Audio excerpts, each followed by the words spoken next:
ခေတ်ပြပြမဲ့ YouTube Channel လေးကနေပြန်လည်ကြိုဆိုလိုက်ပါတယ်ရှင်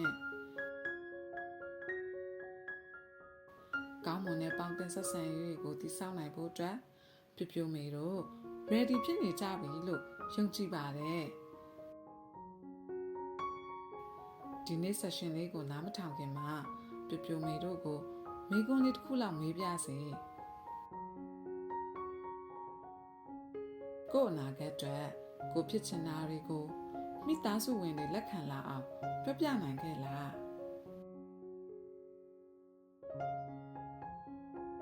ပြပြမေတို့စဉ်းစားသုံးသပ်ပြီးသွားပြီဆိုရင်ခေပြတို့ရဲ့စကားဝိုင်းလေးကိုနားထောင်ဖို့ဖိတ်ခေါ်လိုက်ပါတယ်နော်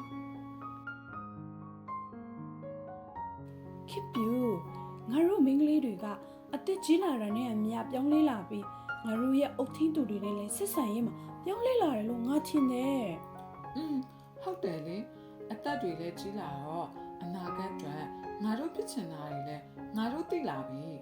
အဲ့တော့တခါတလေငါတို့ရဲ့အုတ်ထင်းတူတွေနဲ့သဘောထားမတိုက်ဆိုင်တာမျိုးတွေလည်းရှိလာတတ်တယ်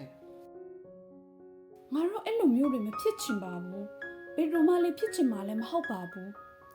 အဲ့လိုမဖြစ်ချင်ဘူးဆိုရင်ငါတို့ရဲ့ပြောဆိုဆက်ဆံပုံတွေပေါင်းတင်ဆက်ဆံရေးပုံတွေကိုတိုးတက်လာဖို့ဂရုစိုက်နေရမယ်အဲ့ဒါမှငါတို့လိုချင်တာတွေလိုအပ်တာတွေကိုငါတို့ရဲ့အုတ်ထင်းတူတွေနဲ့အပြုသဘောဆောင်ပြီးကောင်းကောင်းမွန်မွန်နဲ့ပြောဆိုဆွေးနွေးနိုင်ပါလေအဲ့ဒါဆိုရင်ငါဘာတွေလုပ်ရမှာလဲခေပြအရင်တော့မခက်ပါဘူးဒါပေမဲ့နင်စူးစမ်းပြီးလုပ်ဖို့တော့လိုတယ်အေးငါလုပ်ချင်တယ်ပြနံပါတ်1ကြိုတင်ပြင်ဆင်ထားရမယ်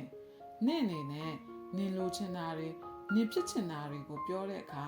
အဲ့ဒီရဲ့ကောင်းကျိုးဆိုးကျိုးတွေကိုနင်အရင်ကြိုစဉ်းစားထားရမှာ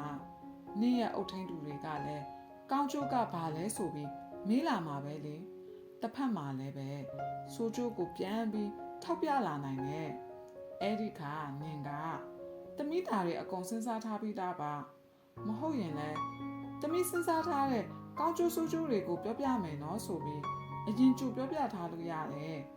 အဲ့ခါကျရင်ငါတို့ရဲ့အုတ်ထင်းတူတွေကငါတို့ရဲ့တမိလေးငါတို့ရဲ့တူမလေးဒါမှမဟုတ်ငါတို့ရဲ့မြီးလေးကအလွယ်တကူပြီးပြီးရောတောင်းဆိုနေရမဟုတ်ဘူးသူတေးသေးချာချာစဉ်းစားထားတာပဲငါတို့လည်းလေးလေးနက်နက်စဉ်းစားပေးဖို့လိုပြီဆိုပြီးသူတို့ရဲ့အတွေးတွေပြောင်းလဲလိုက်တဲ့အခါမှာငါတို့နဲ့ပေါင်းတင်ဆက်ဆံရေးပုံတွေလည်းတိုးတက်ပြောင်းလဲလာတာပေါ့ဟုတ်တယ်နော်နံပါတ်2ကရောပါလေနံပါတ်2ကငါတို့ရဲ့စိတ်တွေကိုတည်ငြိမ်အောင်ထားဖို့ဟာငါတို့ပြောချင်တဲ့အကြောင်းအရာတွေကိုတိတိကျကျပြောဖို့ဆိုရင်ငါတို့ရဲ့စိတ်တွေကိုလည်းပဲတည်တည်ငြိမ်ငြိမ်ထားဖို့လိုတယ်ငါတို့ရဲ့အုတ်ထင်းတူတွေကအလုပ်တွေရှုပ်နေတဲ့အချိန်ကများတယ်လေရတဲ့အချိန်လေးမှာငါတို့ရဲ့စိတ်ကကြောက်ကြရဖြစ်နေရင်စကားတွေကလည်းဟိုရောက်ဒီရောက်ဖြစ်နေမှာလေရှေ့ဆက်ဆွေးနွေးဖို့ကဘလို့မှအဆင်ပြေတော့မှာမဟုတ်တော့ဘူးအဲ့အားကြောင့်မို့သူတို့ပေးရဲ့အချိန်မှာ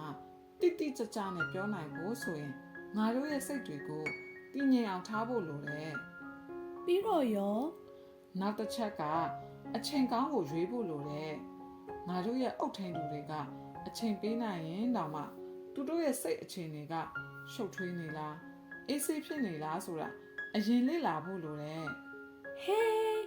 အဲ့တော့ငါဘယ်လိုသိနိုင်မှာလဲအော်နင်ကလည်းသူတို့ရဲ့မျက်နှာအမူအရာကိုယ်လက်အမူအရာတွေကိုကြည့်ရမှာပေါ့ဟာနောက်တစ်ချက်ကအုတ်ထင်းသူတွေရဲ့ပြောစကားတွေကိုလည်းပြန်နားထောင်ပေးရမယ်ငါတို့ဖြစ်ချင်တာတွေကြီးပဲဇွတ်အတင်းပြောနေရင်ကောင်းမွန်တဲ့ဆက်ဆံရေးတွေဘယ်တိစောက်နိုင်ပါတော့မလဲအိုးအေးတိပြီရှိသေးလားပြအောင်နောက်ဆုံးတစ်ချက်ကကိုယ့်ရဲ့ခံစားချက်တွေကိုဘယ်လိုတွေးနေတာလဲဆိုတာတွေကိုရင်ကြည်ကြည်နဲ့ကိုယ့်ကိုဦးစားပေးပြီးဖော်ပြပေးဖို့လိုတယ်ပြောချင်တာကဟာနင်အဲ့လိုပြောတာအရန်ရိုင်းတာပဲလို့ပြောတာတဲ့ငါကတော့နင်ပြောလိုက်တဲ့စကားကြောင့်တော်တော်စိတ်မကောင်းဖြစ်သွားရတယ်ဆိုတာမျိုးပေါ့ဟာโอเคကျေးဇူးပါတင်ရဲ့ချင်းငါနားလေသွားပြီငါလားလေသွားတဲ့ခါကိုပြန်ရှင်းပြကြည့်မယ်နော်နားထောင်ပေးအောင်ကျူတင်ပြင်ဆင်တဲ့ခါမှာ ရက်လက်ကိုပါထိတ်စဉ်းစားဖို့လူတွေလို့ငါနားလည်လိုက်တယ်ကိုလူချင်းလေးရက်လက်ရဖို့ဘာတွေရှို့ဖို့လိုအပ်မလဲတောင်းဆိုတဲ့အတိုင်းဖြစ်လာခဲ့ရင်ဘာတွေဆက်ဖြစ်မလဲတောင်းဆိုတဲ့အတိုင်းမရလာရင်ရောဘာတွေဆက်ဖြစ်မလဲအဲ့ဒါတွေပါထိတ်စဉ်းစားဖို့လူတွေလို့ငါဘာရာငါနားလည်လိုက်မိတယ် ဟုတ်တာဗောဟာ စိတ်တွေကိုတင်ငင်အောင်ထားတဲ့နေရာမှာလည်းပဲအတန်လေးတင်ငင်အောင်ထားဖို့လိုတယ်။အော်ခေပြောဆိုတာမျိုးမဟုတ်ဘဲနေဖို့ဟဲ့ အရန်တော်တယ်ငါတငယ်ချင်းလေးဒါနဲ့မိုးချုပ်တော့မယ်နော်ငါတို့ပြန်ကြရအောင် ။အေးအေးဘိုင်ဘိုင် ပြပြမေတို့ရေကိုယ့်ရဲ့မိသားစုဝင်တွေနဲ့ကောင်းမွန်တဲ့ဆက်ဆံရေးတွေဖြစ်ဖို့ဘယ်လိုမျိုးလေးတွေတည်ဆောက်ရမလဲဆိုတာကိုပြပြမေတို့အနေနဲ့လက်တွေ့ကျင့်သုံးတဲ့အခါအထောက်အကူလေးတွေဖြစ်သွားမယ်လို့မျှော်လင့်ပါတယ်နောက်အပတ်စနေနေ့မနက်၈နာရီမှာခေပြိုတို့ကနေပေါင်းတင်ဆက်ဆံရေးအမျိုးအစားတွေအကြောင်းကိုဆက်ဆွေးနွေးသွားမှာဖြစ်တဲ့အတွက်ပြန်တွေးကြရအောင်နော်ဘိုင်ဘိုင် ။